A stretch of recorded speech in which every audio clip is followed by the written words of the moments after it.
Fala pessoal, boa noite, bom dia, boa tarde para os que estão nos assistindo novamente.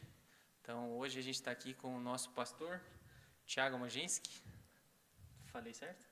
Majinski. Também. É difícil acertar, não tem problema. Então, Thiago Majinski, já ganhei um banco aqui, iniciando. Já perdi aí as propostas para esse ano. Mas é um prazer aí, né? Estar gravando com o pastor. Ele aceitou nosso convite. E vai contar para a gente aí um testemunho, né? A gente vai deixar primeiro que o pastor se apresente para aqueles que não o conhecem, né, que vão acompanhar o nosso vídeo. Então o pastor está com a palavra aí. Muito bem, a paz a todos. Meu nome é Thiago Majinski, sou hoje pastor em Campo Magro, na Igreja Batista Independente. Estamos aqui na cidade há 18 anos, este mês de fevereiro, inclusive, é o mês que marca a nossa chegada na cidade. Então, é isso. Casado?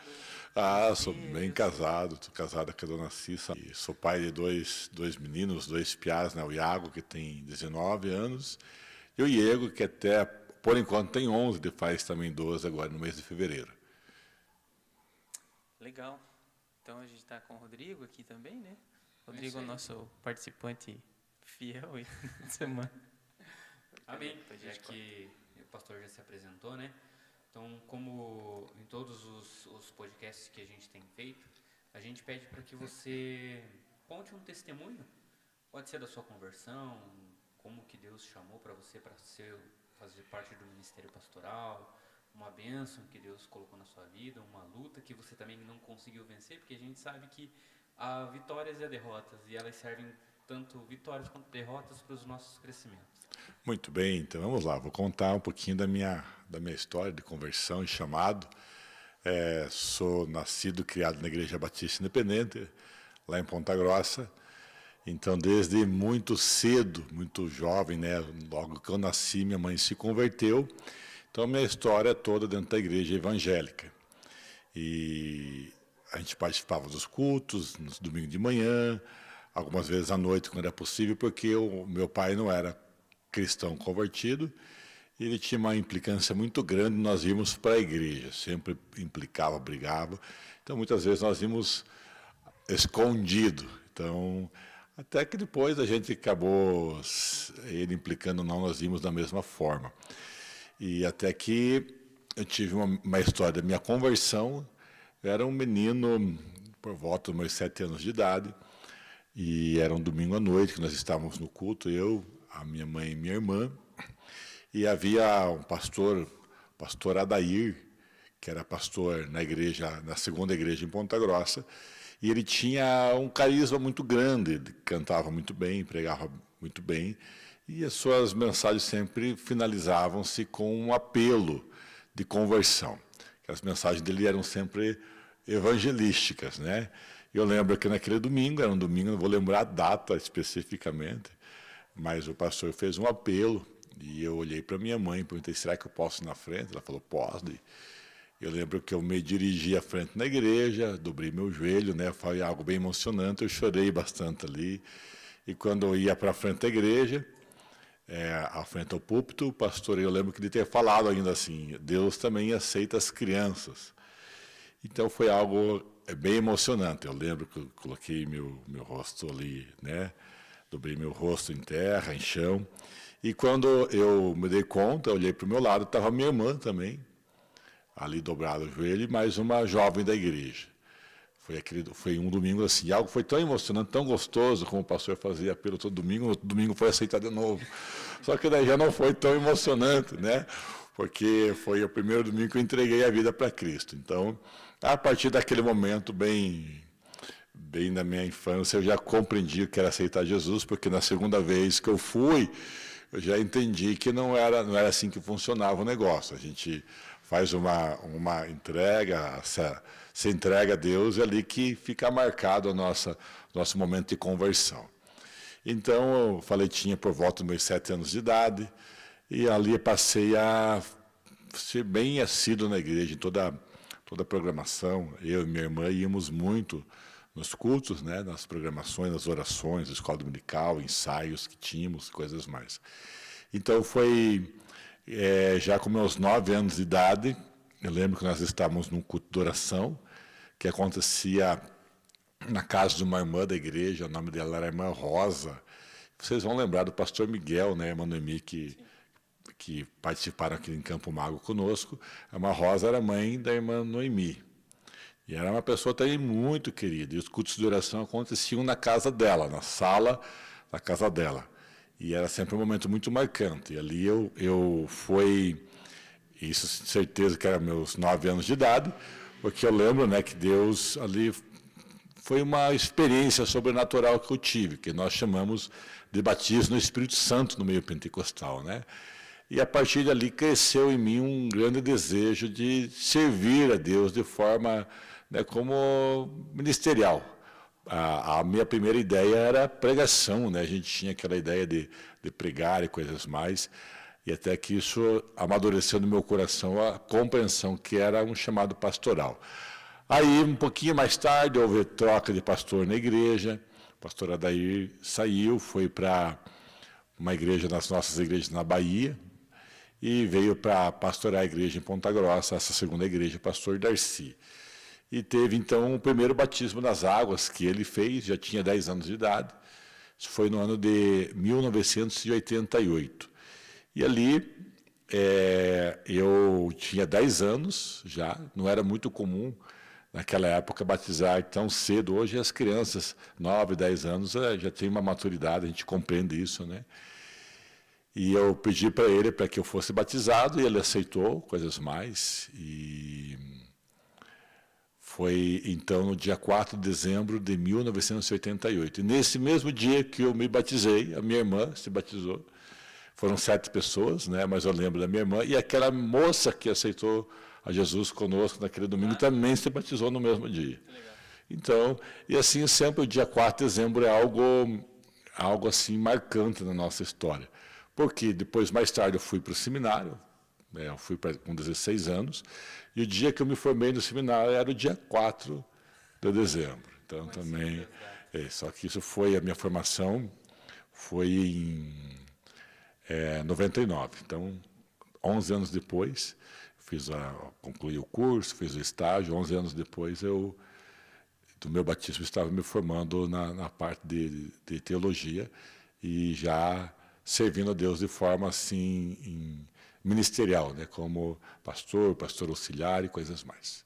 Então, essa conta uma parte da minha história, do meu chamado. Então, sempre foi uma convicção muito grande. Eu fazia os cursos, estudava e coisas mais, secular, mas eu sempre tinha dentro de mim que eu iria para um seminário. Então, muito cedo eu procurava os seminários, me inscrevendo para se prontificar, diferentemente de hoje. Hoje o pessoal faz o curso na igreja, né, online muitas vezes. Naquela época não tinha muito essa opção, era um seminário presencial, e eu agradeço a Deus por isso, porque isso molda muito a nossa vida, prepara a gente para o ministério mesmo. Quem tem chamado ali numa forma de um estudo integral, ele é muito moldado por isso. Então, desde cedo, fiz minha inscrição em muitos seminários, até que o próprio pastor Darcy me chamou: olha, um grupo de jovens da igreja vai para o seminário e estamos indicando você para ir junto também. E eu aceitei de imediato. Eu fazia, naquele momento, cursava no antigo Cefet, em Ponta Grossa, eletrônica, deixei o curso e fui para fazer a teologia, me preparando para o ministério. Com quantos anos isso? Eu fui para o seminário com 16 anos. 16. E ele é igual a outras doutrinas que você vai... É um seminário, é um local exclusivo onde vai Só para aprender a parte teológica, preparando o aluno ou para um ministério missionário ou para o ministério pastoral. Ele é um internato, né? Internato. Isso, internato. Mora no local. Né? Isso. Todas as atividades lá e aprende. Entendi. Muitas igrejas hoje têm desativado essa questão porque eles acham que é uma perda de tempo, um dinheiro mal investido. Pelo contrário, eu hoje observo que é um tempo bem gasto, né, porque uma pessoa não só estuda, ela tem o seu momento de estudo, de trabalho, e ela serve nas igrejas próximas, né, ou no evangelismo, e faz ali também um trabalho que as igrejas próximas ao seminário. Então, é interessante. Também, né? Um sistema bem rígido.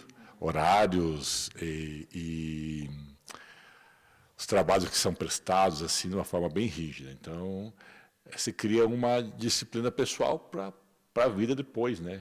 A vantagem é que não só estuda, você já vai pondo em prática aquilo que você vai aprendendo. Né?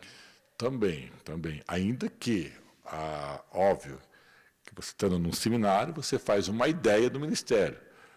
Você vai ter realmente saber o que é ministério quando você ingressa no ministério integral. Ali você ouve as pessoas falar, você tem alguma experiência que você prega numa igreja, tem alguma liderança, algo assim. Mas quando você está no ministério, daí você compreende realmente o que é o ministério. Ali é uma teoria ainda, né? Você vê na teoria. Quando você vai para fazer já o seminário indica para um estágio e posteriormente ingressar no ministério, você vê que há uma diferença entre a teoria e a prática. Mas aquela teoria ajuda muito porque como nós falamos, há uma disciplina que é colocada, né, para a pessoa entender. Bom, teve algum momento assim durante o período que o senhor está ali, né, como pastor aí na igreja, que assim muito difícil, que né, você poderia compartilhar com a gente assim, porque às vezes nós olhamos o pastor, né, sempre vê aquela figura forte, né, e que sempre mantém a postura. Teve algum momento difícil assim que você achou que você realmente falou, poxa, esse é um momento muito difícil, né, Só jogando bola. Assim, eu tenho uma convicção muito grande em relação ao meu chamado e ao que Deus quer para a minha vida. Em relação à questão pastoral, né, de abrir mão de tudo naquele momento ali para seguir isso. Então, assim, há momentos difíceis, muito difíceis em relação principalmente na convivência com as pessoas na igreja, né? Eu não sou de impor situações assim, ninguém deixa as pessoas à vontade, mas muitas vezes as pessoas também não entendem ao lado pastoral. E se torna, às vezes, algo... se cria um certo desgaste. Não com a igreja totalmente, né? Mas, às vezes, com uma pessoa ou outra. E essa é a pior área, a pior parte, né, desse desgaste que se cria na convivência e na comunhão. Então, de falar assim, você pensou em deixar o ministério alguma vez? Não, nunca passou pela minha cabeça, assim, não. Às vezes, sim, eu me ocupo no ministério e às vezes me ocupo em coisas também para que a minha cabeça não fique tão focada só em problemas da igreja. Isso, com certeza, sempre foi assim. Eu preciso ocupar a minha cabeça em mais coisas para que eu não fique só com os problemas da igreja. Então, é uma forma que eu entendo para eu encontrar soluções, né, dentro do ministério. Mas, assim, dentro de Campo Magro e outros lugares que a gente trabalhou, aqui é o meu maior período, né, que a gente investiu mesmo o tempo e a vida, há situações que são o desgaste da comunhão. Então, eu tento ainda consertar, procurar, conversar, mas quando a gente observa que não há um conserto, isso cria-se uma frustração muito grande no ministério, né? É complicado a gente dizer isso, porque assim, quando uma pessoa se desvia da igreja, você tem uma frustração. Mas parece que a frustração é maior ainda quando a pessoa ela decide se voltar contra você e não se desvia, mas ela se voltar-se contra você. Então, ela vai se afasta da igreja, da igreja local, e passa a atacar a igreja, o pastor, as lideranças, em outros lugares que ela está, em outra igreja. Então, essa frustração maior. Porque quando, na minha opinião, a pessoa se desviou, ela fracassou na fé. A gente tenta reconsertar coisas mais, mas ela fracassou na fé. Mas quando a pessoa ela se afasta e passa até a atacar, parece que você fracassou com a pessoa. Então, é um fracasso pessoal. Então, são essas coisas que são mais difíceis da gente lidar na igreja, né?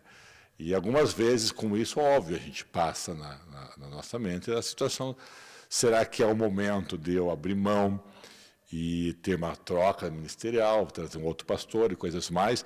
Porém, a gente tem uma experiência já de ter passado por outras 2 igrejas como pastor. E a história se repete sempre. E conversando com os outros pastores, a história é sempre a mesma. Então, fica aquela questão, você só troca de endereço, porque não vai resolver o teu problema. E o problema é muito maior. Quando você chega numa igreja, você tem um período ali de 3, 4, 5 meses que vai bem, porque você não tem os conflitos ainda, e depois disso você começa a criar os conflitos que são piores do que na igreja que você estava, porque a igreja que você estava, você já conhecia as pessoas e sabia quem eram os potenciais pessoas, no caso, demandavam mais atenção. que né? chama Vamos isso, falar assim, né? que a gente chama as escovas, né, que limpam a gente. Quando você chega numa igreja nova, você não conhece as pessoas ainda, todos te tratam bem, você trata bem as pessoas, até que de repente tem as questões que você começa a ter o problema dessa convivência. São as pessoas que não têm problema com o Tiago, Sim. elas têm problema com o pastor. Se fosse outro pastor, elas teriam problema também. Compreende? Elas também teriam mesmos problemas. Então, o problema não é comigo. Eu não posso me levar para o lado pessoal, por mais que há uma frustração, como eu falei, mas o problema é com o pastor. Então, se fosse uma outra pessoa que estivesse pastoreando, também teria um problema, né, nessa questão de convivência. Falta uma maturidade, quem sabe dos 2 lados, sim, mas um trabalhar de Deus assim, nessa questão da pessoa também, de se deixar trabalhar por Deus. Tudo tem um propósito, né, pastor? Tudo tem um propósito. Na verdade, as igrejas não existe como. No momento que você tem uma igreja pequena, média ou grande, haverão pessoas que ajudarão e pessoas que terão essa dificuldade. E você não pode jogar a pessoa fora, nem maltratar a pessoa, de forma alguma, porque no período que estou aqui em Campo Magro, esses 18 anos, há pessoas que já foram, assim, me deram trabalho. E hoje são bênção. Então, assim, a gente precisa entender que a igreja é para trabalhar. Se a pessoa se deixa trabalhar, pode vir implicar comigo, brigar comigo, não tem problema nenhum. Né? Agora, se a pessoa não se deixa trabalhar, ela vai viver sempre nessa implicação. Então, como eu falei, há pessoas que a gente convive em Campo Magro, e que a gente passou por algumas situações, né, que a gente fala assim, pessoas às vezes difíceis, e que foram moldadas e hoje ajudam a gente, né, na liderança da igreja. Não, o Rodrigo é uma prova, né? O Rodrigo é a pessoa mais difícil, né? Até os cabelos já fugiram. O Rodrigo não é um perfil assim o Rodrigo é um outro perfil, né? Olha lá, hein? Olha só, o Rodrigo é um outro perfil, assim, né? Ele é fácil de trabalhar com o Rodrigo. O Rodrigo é fácil de você conversar com ele, de conviver com o Rodrigo, né? É muito fácil de conviver com ele. Por essa facilidade de conviver com ele, é que às vezes ele convive com tanta gente que algumas ele deveria não dar tanto espaço na vida. É até difícil, né, de encontrar uma agenda com ele, né? Às vezes eu acho que eu procuro agradar muitas pessoas. Daí eu acabo absorvendo muita coisa que eu deveria deixar passar de lado. Isso às vezes me dá uma frustração. Eu já contei muitas frustrações minhas pro pastor, que ele falou, rapaz, deixa isso de lado. Segue fazendo o que Deus colocou na tua mão. Sim. Então eu acho que é algo que Deus tem trabalhado no meu coração para que isso eu aprendi com o pastor. É algo que a gente tem que ter alguém para nos instruir. Isso é algo que eu agradeço muito. Quando eu retornei para a igreja, eu ainda tinha, acho que o meu coração ligado muito ao antigo pastor.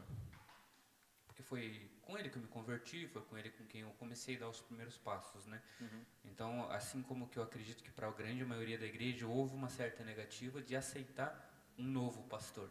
Uhum. Então a gente faz aquela brincadeira que o ser humano faz de ficar comparando um com o outro, quando a gente deveria estar aqui olhando para Cristo. E isso acaba colocando muitas pessoas um passo para trás, ao invés de estar dando um passo junto com o pastor. Então eu aprendi isso com o pastor Thiago, conversando com ele. Porque ele é acessível, gente. As pessoas que falam que não conseguem falar com o pastor é porque não procuram. Sim. Que eu sempre obtive respostas dele, eu sempre consegui falar com ele. Às vezes demora, na brincadeira. Não. Não, até o WhatsApp ele responde rápido, né? Na medida do possível, né? As pessoas elas querem muito ser encarregadas e não querem andar. Esse é o problema. Então, e elas ficam buscando desculpa porque o pastor não me deu atenção. Na verdade, a gente não tem como dar atenção para todo mundo, né? Nem é essa a função da igreja, nem do pastor. Dar atenção a todos, não é essa a questão. Eu penso assim, o nosso trabalho é fazer com que as pessoas amadureçam, dependam o mínimo possível do pastor. Então, quando a pessoa precisa de um conselho, uma oração, óbvio que o pastor precisa atender. Questões assim, eu mesmo preciso muitas vezes de um conselho, de uma oração, de uma pessoa com uma experiência e coisas mais. Mas assim, aquela questão de tudo que você vai fazer, se precisa do pastor, isso se torna uma infantilidade espiritual. A pessoa não cresceu. Então, assim, a nossa vida aqui na igreja sempre foi essa, fazer com que as pessoas desenvolvam e elas dependam o mínimo possível do pastor. Que a gente dê atenção às pessoas que passam por situações de luta, de dificuldade, de enfermidade, estejam começando na fé. Mas há pessoas que não estão na luta, não estão na dificuldade, não estão na prova, não são novas na fé, e elas querem aquela atenção como se elas estivessem sofrendo, né, e coisas mais. Isso não vai acontecer. Direto e reto. Não, pode esquecer. Até era bem vinculado à pergunta que eu ia fazer para o pastor. Por exemplo, né, as pessoas têm esse desejo de, às vezes o pastor vai na minha casa, né, ou algo assim, né. O pastor também tem assim, tudo na vida a gente tem um tutor, né. Então assim, na igreja nós temos a figura do pastor, né, para auxiliar e nos desenvolver, como o senhor mesmo disse. O pastor também tem acima dele, digamos assim, dentro do contexto evangélico que dá esse auxílio? Como que funciona assim? Então, quando você faz parte de uma convenção como a nossa igreja, você tem os líderes, né? Só que assim, há pessoas que você tem uma simpatia dentro do quadro de amigos no meio pastoral. Então, hoje, eu tenho um grupo de amigos, de pastores, onde nós nos reunimos toda terça-feira, 11 horas da noite. Então, a gente ali, 8, 10, 12 pastores, toda terça-feira nós nos reunimos para orar um pelo outro. Esse é um grupo de amigos. Né? É um grupo aberto, mas que foi se fechando, no sentido assim, são os mesmos que participam, e de vez em quando um ou outro participa. Então, dentro desse grupo tem pessoas que são amigos, que a gente um ajuda o outro, um aconselha o outro. É normal eu precisar de uma ajuda deles, de um conselho, de uma situação em que como eles agiriam, e é normal também eles conversarem com a gente como eu agiria na situação deles. Então, eu acho que isso precisa acontecer. Dentro da igreja também acontece, né? Tem os grupos de liderança. Quando eu falo assim, que as pessoas não devem depender do pastor, isso não quer dizer que elas não tenham pessoas que elas que sejam a elas ligadas e que as ajudam também.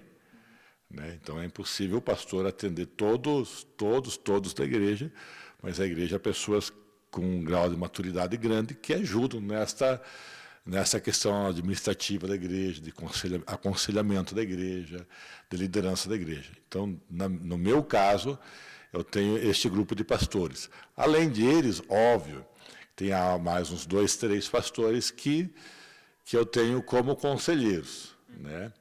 Que numa situação de oração, de uma palavra, eu os procuro conforme a área que eles trabalham, para eles me ajudarem, né? Há pastores que têm uma área jurídica, há um pastor amigo meu que tem uma área jurídica, então eu sempre procuro ele nessa parte.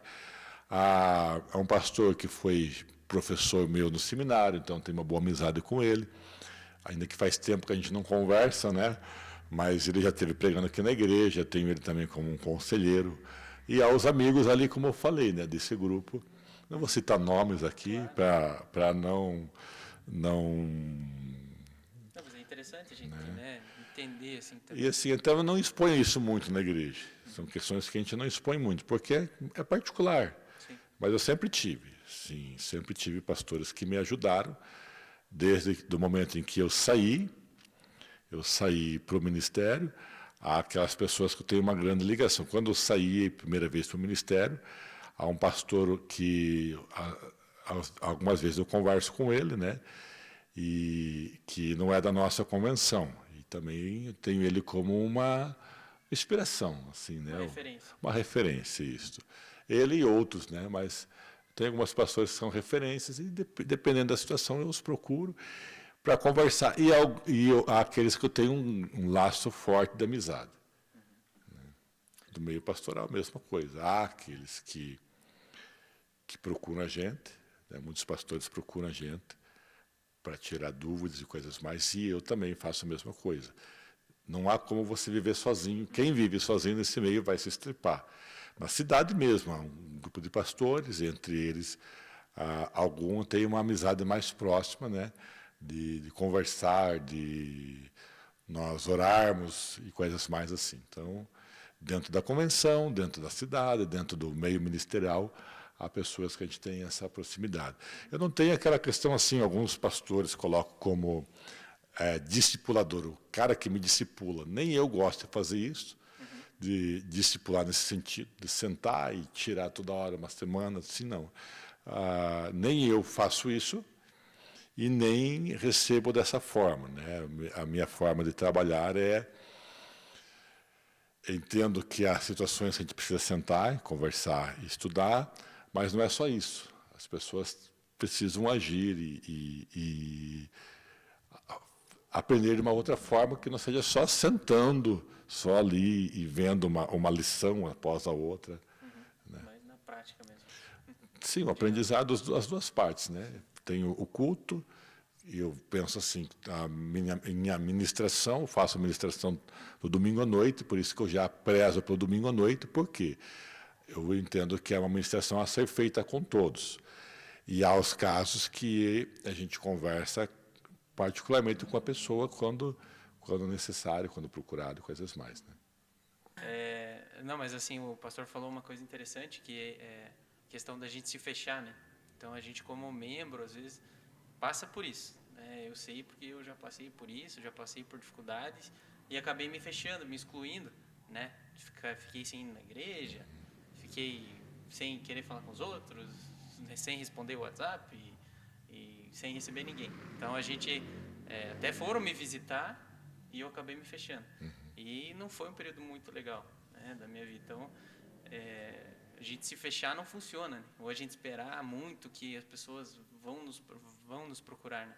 Então, a gente que precisa ter essa atitude de buscar, né, ajuda, conhecimento, primeiro com Deus, né? Mas óbvio que a gente precisa sempre na vida ter as pessoas que são referência para a gente buscar um auxílio, né? A gente, em algum momento da vida, acho que todos já se fecharam, né? Há um conceito normal disso. Só que assim, na igreja, no ministério, você tem uma família, uma pessoa, às vezes, que se afastou, se fechou. Você vai procurá-lo, vai mandar uma mensagem, uma ligação, uma visita, 1, 2, 3 vezes. Quando você percebe que a pessoa não reage ou não deseja isto, você não vai procurar insistir com isto. Se a pessoa demonstra que ela quer continuar, então você vai insistir, por mais que às vezes seja em algum momento desagradável, mas se a pessoa demonstra que ela quer, você vai insistir. E aí a gente compreende, como o irmão falou, né? Todos, em algum momento, se fecham. Né? É natural que a pessoa precisa refletir sobre a sua vida, suas decisões, só que ela não pode viver dessa forma. Viver dessa forma. Então, na igreja, há muito disso. As pessoas passam por situações, elas se frustram com algo, as suas expectativas não são alcançadas, se frustram com alguém e ela se fecha. E ela culpa Deus, culpa a igreja, as pessoas. E as pessoas da igreja vão procurá-la, seja o pastor, seja uma liderança, e ela destrata muitas vezes a pessoa. Assim ainda as pessoas farão novamente uma tentativa, até que simplesmente as pessoas deixam de fazer essa tentativa. Por quê? Porque a pessoa tem que tomar suas decisões. Não é que as pessoas não amem, não queiram que ela volte. E muitas vezes recebe uma palavra, uma visita, uma ligação, 1, 2, 3 vezes, e as pessoas não de repente param de procurar. E as pessoas dizem, o pessoal da igreja, o pastor, o pessoal da igreja me ignorou. Mas eles contam a parte que depois que as pessoas desistiram. Sim. E não a parte que as pessoas até onde que insistiram, conversaram, né? Então, normalmente as pessoas falam assim, alguém na rua me virou a cara. Então, mas quantas vezes virou a cara para aquela pessoa, para a pessoa te virar a cara? Né? Então, assim, conta a parte dela. Então, é difícil uma igreja como a nossa, ou outras da cidade, ou que tem essa organização, que são as pessoas congregam ali, que a pessoa se afasta e que não vai ser procurado, alguém não vai mandar uma mensagem, procurar. Só que assim, às vezes, não há o retorno. Sim. E aí as pessoas se cansam e a pessoa queria que continuasse essa procura, né? Só que ela ia continuar destratando. E aí, quando não há mais, ela se vitimiza nessa parte. Né? Ninguém me ama. Daí. Ninguém me quer, ninguém me ama. Mas é isso. A gente pediu para o pastor falar um versículo para a gente, né? E é Salmos 73, 28. Diz assim: Mas para mim, bom é estar perto de Deus. Fiz do soberano Senhor o meu refúgio. Proclamei todos os teus feitos. Eu acho que esse versículo resume a tua vida pastoral. Resume a minha vida. Eu tinha meu tempo que eu estudava teologia no seminário, fiz um cartaz grande e colei na porta do meu quarto esse versículo, né, para me lembrar do propósito da minha vida. Esse versículo você descobriu ele com 8 anos ainda? Não, isso já foi no seminário. Mas seminário. Assim, desde o momento que você entregou ali para Cristo, acho que aos 9 anos que você teve a vontade já de se tornar um pregador da palavra, já vinha se cumprindo esse versículo na tua vida, né? Sim, eu tinha, assim, gostava muito de estudar a Bíblia desde cedo, então muitos versículos eram decorados, mas esse em especial foi mais tarde, né? Foi mais tarde. Então é um ideal de vida, né? Me aproximar de Deus e divulgar as suas obras. E é o que vem fazendo, dia após dia. Procuro fazer, né? Assim, acho que a gente tem mesmo só a agradecer por Deus ter colocado o pastor nesse ministério, nessa igreja. Conforme a gente vai conhecendo mais o pastor, a família, a gente vai vendo o quão excepcional vocês são, o quão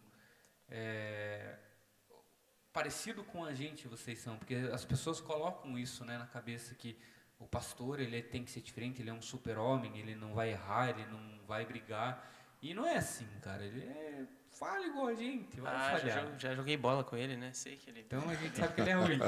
Ele é bravo. Só que eu queria deixar uma pergunta para o final desse podcast. Eu acho que talvez seja uma pergunta derradeira e talvez deixe o pastor um pouco constrangido. Ai. Mas não me coloque de banco. O operário, pastor. Poxa vida. O operário é sua terceira paixão? Assim, eu gosto de esportes, no geral. Então, assim, eu gosto de preservar as minhas raízes. A operária veio de uma paixão do meu pai. Meu pai me levava no estádio desde cedo. Eu não vou dizer que se eu lembro a primeira vez que eu vim no estádio, eu não lembro. Né? Me lembrava desde cedo. E aí, quando a gente se firmou na igreja, assim, na Batista, havia aquela questão, era pecado você ir no estádio. Então, eu evitava. Daí comecei a evitar. Até que os jogadores do Operário, que a igreja lá era lá, começaram a ir no culto. Né? E foi uma época que muitos jogadores se converteram pelo Brasil, se tornaram pastores e coisas mais. Então, essa questão de eu gostar foi pelo histórico do meu pai, que me levou a mim, o meu irmão também era muito operariano, meus sobrinhos, filho do meu irmão, também são extremamente operarianos, meus piá hoje são, né? E assim, eu entendo que você valorizar as suas raízes. Um ditado que eu posso usar, né? Eu prefiro perder com um time que representa a minha raiz do que ganhar com outro que representa a raiz de outro. A gente vai aproveitar que o pastor está aqui. Eu quero que você fale sobre os teus livros. Então tá, tenho Vamos dois. começar pelo A Saúde Psicoemocional. Alcança para o pastor ali, André? Que esse foi o primeiro livro que o pastor escreveu aqui para nós. Na verdade, é uma experiência de vida. Como eu falei, tenho amizade com diversos pastores de diversas denominações. Trabalhei já nessa parte assim, de pregação em igrejas e aconselhamento pastorais com pastores. Então, levantamos as principais causas que levam um pastor a adoecer emocionalmente. Tendo alguns dados de que 1/3 dos pastores está em depressão, 1/3 dos pastores já passou por depressão, e 1/3 dos pastores talvez não saibam o que é depressão. Porque todos passam por isso, todos passam. Então, eu escrevi as principais causas que levam e como solucionar isso. Como o irmão falou, o pastor é uma pessoa igual aos outros. E essa é a ideia, que o pastor entenda que ele não é um super crente, tanto na forma que ele se veste, que ele fala, com quem ele convive, ele deve se portar como uma pessoa da sociedade com compromisso com Deus, mas não se colocar, às vezes, uma categoria acima que ele vai sofrer com isso, né? Não vai ter amigos, vai perder até a sua família. Então, essa foi a ideia desse livro. Muitos pastores, amigos e não amigos, né, adquiriram, e, enfim, foi bênção, uma bênção na minha vida e uma bênção na vida de outros irmãos também. Mostre ele lá para a câmera, lá, cara. Tá aqui,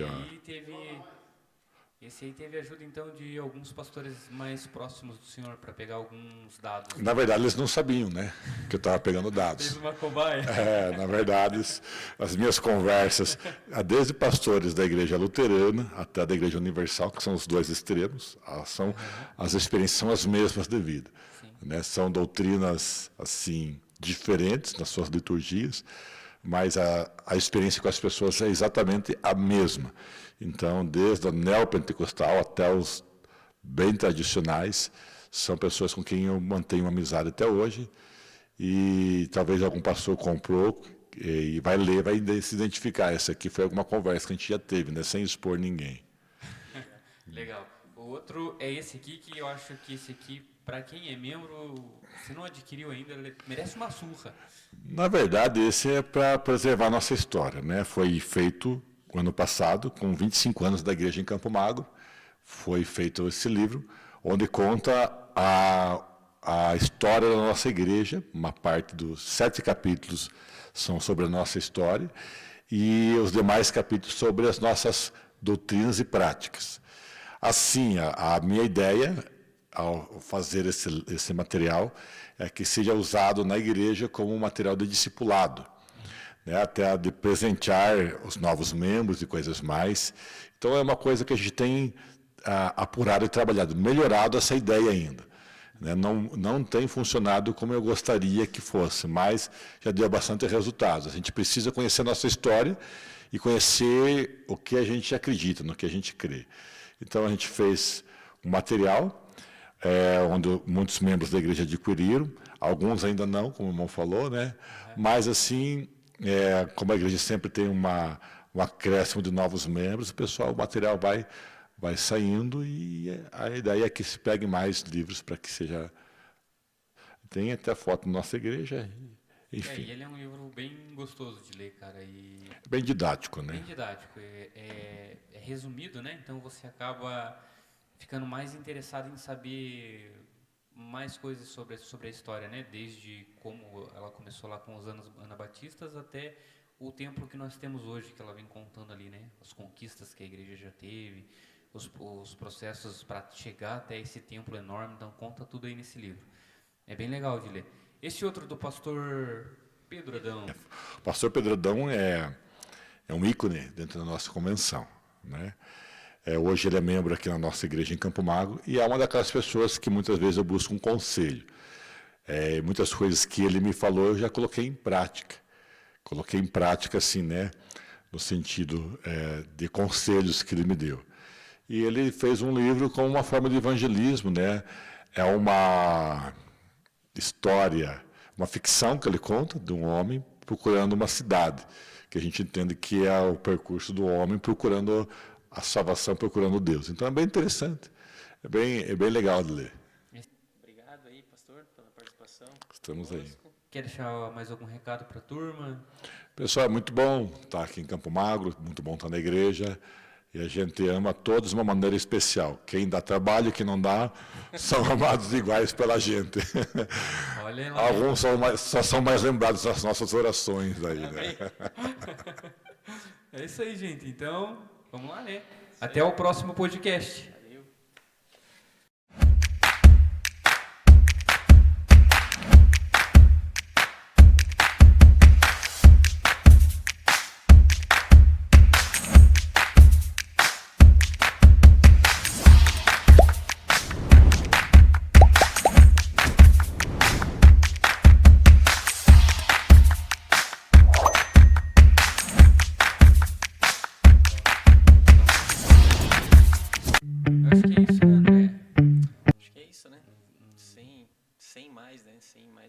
Sem choros. Esse sem choro. Os últimos aí tá sendo... O André ele fala assim, quando as pessoas se Eu não chorei, mas se o povo ver o Lucas com a bermuda dele, vão chorar. Ah, não. A não ser eles verem, eles nem seguem mais o canal, eles param de participar. É uma tristeza. Eu sei porque que você conseguiu conversar hoje, porque não teve essa emoção do choro. Teve o aprendizado. Isso. Porque toda vez que alguém chora, ele não consegue falar. Ele chora junto. Não. E daí eu tenho que ficar olhando pra ele e falando, cara, calma, se controle. Se controle. Emotivo demais, André. Valeu, pastor. Obrigado. Pastor, faz uma oração aí antes de nós sairmos por nós aí, pelo projeto. Por tudo, né? Outros projetos que a gente está também realizando já em frente. Pai, em nome de Jesus, primeiramente agradeço a Ti, porque o Senhor tem levantado os Teus filhos aqui na nossa igreja para fazer esse trabalho tão importante de divulgação, não do nome da nossa igreja, mas divulgação do que o Senhor é, que o Senhor faz nas nossas vidas, Pai. Continua usando, capacitando a eles com unção, com sabedoria, com amor, a Tua obra e amor ao Senhor, colocando a eles oportunidades para apresentarem a Tua palavra, Pai. Materiais que eles precisam, que o Senhor também coloque nas mãos deles os recursos para que esse projeto cresça ainda mais e alcance diversas pessoas, Pai. Assim nós pedimos em nome de Jesus. Amém, Senhor. Amém. Falando em recursos, pastor, tem como a igreja... Daí.